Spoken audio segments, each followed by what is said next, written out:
Friends, आज के topics में हम डिस्कस करेंगे लोड बैलेंसिंग सिस्टम कैसे वर्क करता है और इसका कैलिब्रेशन किस प्रकार से किया जाता है और इसके साथ ही लोड सेल को कैसे पहचानते हैं कि वो फॉल्टी है कि सही है। इन सभी टॉपिक्स को इस वीडियो में कवर करेंगे और जानेंगे कि इनके कनेक्शन किस प्रकार से किए जाते हैं। चलिए दोस्तों, बिना समय गवाए शुरुआत करते हैं।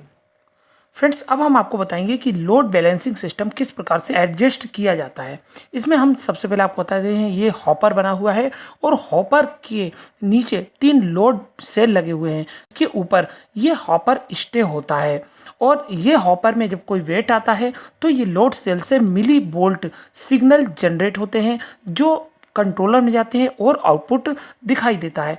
अब मैं जंक्शन यूनिट दिखा रहा हूँ। इस जंक्शन यूनिट में तीनों लोड सेल के सिग्नल जाते हैं और ये जो सिग्नल जाते हैं ये सीधे जंक्शन बॉक्स से इस कंट्रोलर में चले जाता है, जहाँ पे ये डिस्प्ले होता है कि यहाँ पे कितना लोड इस हॉपर में भरा जा रहा है या इसमें कौन सा मटेरियल कितने वेट का आ रहा है। अब हम इस वीडियो में आपको बताएंगे कि लोड सेल को किस प्रकार से चेक किया जाता है। दोस्तों, आपके अगर किसी सिस्टम में लोड सेल लगा हुआ है वो सही है या उसमें कोई एरर है, हम इसको किस प्रकार से चेक कर सकते हैं इसको हम समझ लेते हैं।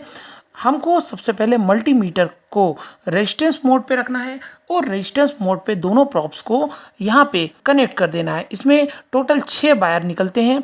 इसमें एक्साइटेशन के 2 वायर होते हैं जो कि ग्रीन और ब्लैक होते हैं। अगर इसमें 400 ओम के अप्रॉक्स रेजिस्टेंस आ रहा है इसका मतलब है ये सही है। और इसके साथ ही अगर रेड और वाइट कलर का जो वायर है, इस वायर में अगर 400 ohm plus minus 5 ohm resistance आ रहा है, मतलब 5 ओम ज़्यादा या कम आ जाए कोई दिक्कत नहीं है। अगर इतना रेजिस्टेंस आ रहा है इसका मतलब है लोड सेल सही है।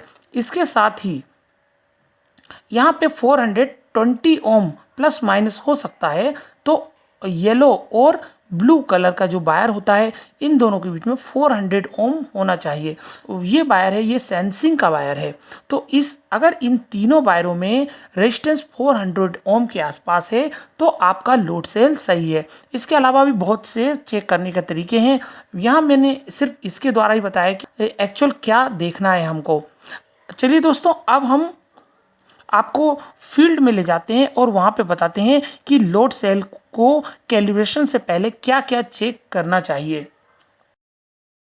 फ्रेंड्स, अब हम इस हॉपर या इस टैंक में किस प्रकार से लोड सेल लगे हुए हैं वो दिखा देता हूँ और इनको किस प्रकार से सेट करना है। क्योंकि क्या होता है कि हम कैलिब्रेशन से पहले हमको सबसे पहले लोड सेल की पोजीशन देखनी चाहिए कि लोड सेल सही तरीके से लगे हैं कि नहीं लगे हैं। इस टैंक में 3 लोड सेल लगे हुए हैं और इनके साथ ये जैक लगा हुआ होता है जिसको कि आप देख रहे हैं। ये जैक है, उसके बीच में लोड सेल है। इस लोड सेल की प्रॉपर पोजीशन किस प्रकार से प्रॉपर अलाइन है कि नहीं है, इनको यहाँ पे देखना बहुत ज़रूरी है। इसमें मैं आपको दिखा देता हूँ कि जैसे ये इसमें जैक दिख रहा है। अब मैं आपको इस बता देता हूँ, ये जंक्शन बॉक्स है। इसमें लोड सेल के तीनों लोड सेल के जो वायर हैं वो इस जंक्शन बॉक्स में आके जुड़ते हैं और इस जंक्शन बॉक्स से सीधी सप्लाई हमारे लोड सेल के कंट्रोलर में जाती है। जैसा कि आप इस जंक्शन बॉक्स में देख रहे हैं, ये इसकी वायरिंग्स दी हुई है और ये सब वायरिंग्स जो यहाँ पे सिग्नल है, जैसा कि यहाँ सिग्नल है, एक्साइटेशन है और सप्लाई है, सेंसर्स की सप्लाई है, ये सभी इन टर्मिनल से लोड सेल के कंट्रोलर में जाती है। अब हम देखेंगे कि लोड सेल प्रॉपर अलाइन है कि नहीं। ये जो इसके जैक नट हैं, ये जैक नट को हम टाइट कर सकते हैं तो लोड सेल। अब हम इस जैक नट का यूज़ करके इस लोड सेल को ओपन करके बाहर भी निकाल सकते हैं और इसको फ्री भी कर सकते हैं और चाहे तो हम इसको प्रॉपर सेट भी कर सकते हैं। हमको जब ये लोड सेल को लोड पे लेना है तो ये जैक नट को ये नीचे डायरेक्शन में लेना पड़ेगा। तो जैसे ये नीचे आ जाता है तो पूरा टैंक इस लोड सेल पे आ जाता है। इन दोनों को धीरे धीरे ढीला करना चाहिए। ये ढीला कर रहे हैं हम, ये नीचे के साइड ला रहे हैं। तो इस प्रकार ये तीनों में हमको प्रॉपर चेक करना पड़ेगा ये प्रॉपर अलाइन है कि नहीं है। अब इसका कैलिब्रेशन भी हम समझ लेते हैं। अब हम इसका कैलिब्रेशन समझ लेते हैं। सबसे पहले यहाँ पे प्रोग्राम बटन को क्लिक करेंगे 3 सेकंड। इसके बाद कैप पैक आ जाएगा, CAPAC आ जाएगा। उसके बाद इसको हम इंटरवल सेट बटन को दबाएंगे तो सेंस आ जाएगा। फिर अप डाउन की का यूज़ करेंगे और ये सिग्नल आया, सिग्नल आ जाएगा। उसके बाद यहाँ पे कैलिब्रेशन IBR जो लिखा आ रहा है, यहाँ पे दोबारा हम इसको प्रोग्राम में जाएंगे तो ये कैलिब्रेशन -2 के बीच में ब्लिंक करने लगेगा। इसको हम 0 करके 0 करेंगे तो ये 0 और कैलिब्रेशन के बीच में ब्लिंक करना है। इसका मतलब ये कैलिब्रेशन मोड पे चला गया है। इस पर स्टैंडर्ड लोड डालेंगे। अभी हम यहाँ पे कुछ मटेरियल है उसको हम इसमें डाल रहे हैं इसके टैंक में। जैसा कि आप इसमें देख रहे हैं, इसमें कंटिन्यू लोड आ रहा है। ये मटेरियल इसमें फिल होता जा रहा है इस टैंक के अंदर। ये 371 हो गया है और ये 1800 के अप्रोक्स पहुंच जाएगा। और हमने स्टैंडर्ड जो लोड है 2000 के आसपास, 2000 kg के आसपास लेंगे। यहाँ पे हमने 2000 kg के आसपास लिया, लेकिन यहाँ 1857 आ गया है। अब हम इसको अप डाउन की का यूज़ करके इसको 2000 kg पर सेट कर देंगे।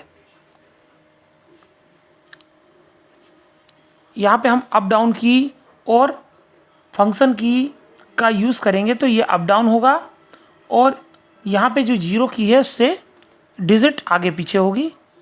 यहाँ पे हम 2000 जो kg वेट है, स्टैंडर्ड वेट है, उस पर हम सेट कर देंगे। स्टैंडर्ड वेट वो रहता है जो कि हमने इस पर लोड किया है, लेकिन ये 1857 kg बता रहा है। फिर हमने इसमें 2000 kg पे सेट करके इसकी वैल्यू को हम सेव कर देंगे। ये कैलिब्रेशन को इसने वैल्यू को सेव कर लिया है। इसको जैसे हम दबाएंगे, यहाँ कैलिब्रेशन IBR आ गया। फिर इसके बाद यहाँ पे स्टोर जाके प्रोग्राम में एंटर कर दिया तो ये वैल्यू सेव हो गई, यानी 2000 का 1999 सेव हो गया है।